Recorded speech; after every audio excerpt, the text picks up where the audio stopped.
Sabe, existe um tipo de vazio que, em vez de deixar a gente oco por dentro, na verdade preenche por completo. É um paradoxo, né? Hoje, a gente vai mergulhar na história fascinante que existe por trás disso. Mas antes, vamos pensar um pouco. Por que será que a gente tem tanto medo do vazio? Parece que é uma coisa do ser humano, sabe? Evitar o silêncio, a quietude. A gente vive correndo para preencher qualquer espacinho que surge na nossa vida. E a gente faz isso de tudo que é jeito. Enchemos as agendas para nos sentirmos, sei lá, produtivos.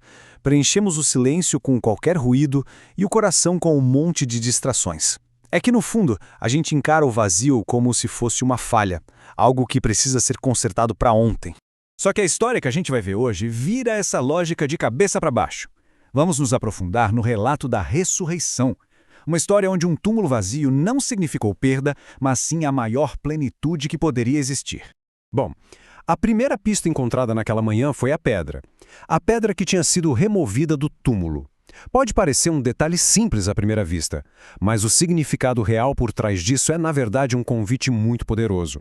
O relato bíblico coloca a gente bem ali, naquela cena. As mulheres chegam, o dia mal tinha amanhecido e dão de cara com o impossível. Aquele obstáculo enorme e pesadíssimo que guardava a entrada simplesmente não estava mais lá. E isso leva a gente a uma pergunta fundamental. Tá, mas por que a pedra foi removida? A resposta mais óbvia seria, para Jesus poder sair. Mas vamos pensar. Alguém que acabou de vencer a própria morte ia precisar de ajuda para empurrar uma rocha? Acho que não, né? A verdade é muito mais profunda. A pedra não foi tirada para ele sair. Foi tirada para que nós pudéssemos olhar para dentro. E o ponto central é este. Uma pedra removida na nossa vida é bem mais do que só um caminho livre. É como se fosse um convite de Deus para a gente olhar e testemunhar o que foi feito, para ver a prova de que o túmulo está de fato vazio. Agora vamos para a segunda pista, que foi encontrada dentro do túmulo. O estado dos lençóis de linho revela exatamente o que aconteceu ali. Pensa de forma lógica. Se o corpo tivesse sido roubado, a cena seria de pura pressa, desordem, um caos total. Os lençóis de linho estariam jogados de qualquer jeito, sabe? Um cenário de violência, de confusão. Mas não foi nada disso que os discípulos encontraram. Pelo contrário, a cena era de uma calma, uma ordem impecável. Os lençóis estavam arrumadinhos e o lenço que tinha coberto o rosto de Jesus estava dobrado, separado dos outros.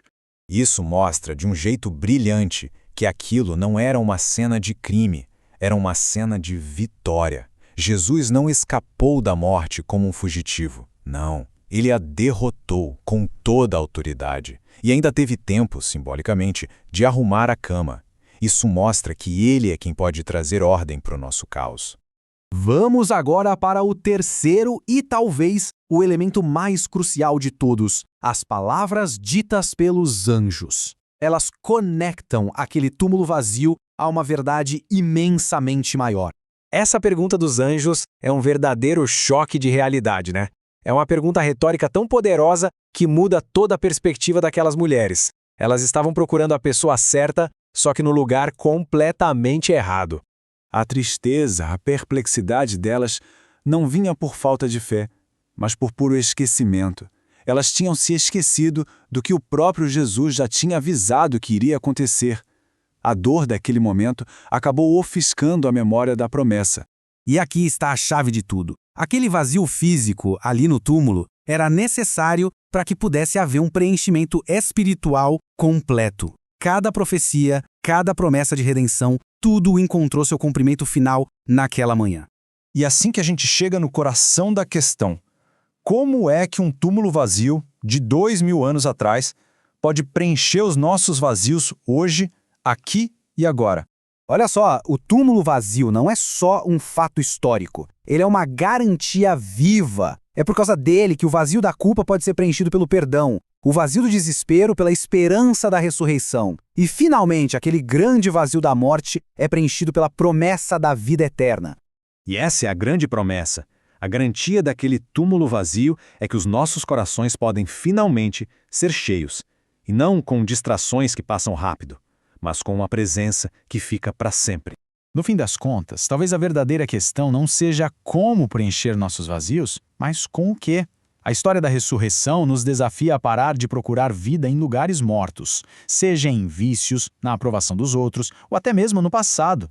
Afinal, o túmulo está vazio para que o nosso coração possa estar cheio da presença daquele que vive para sempre.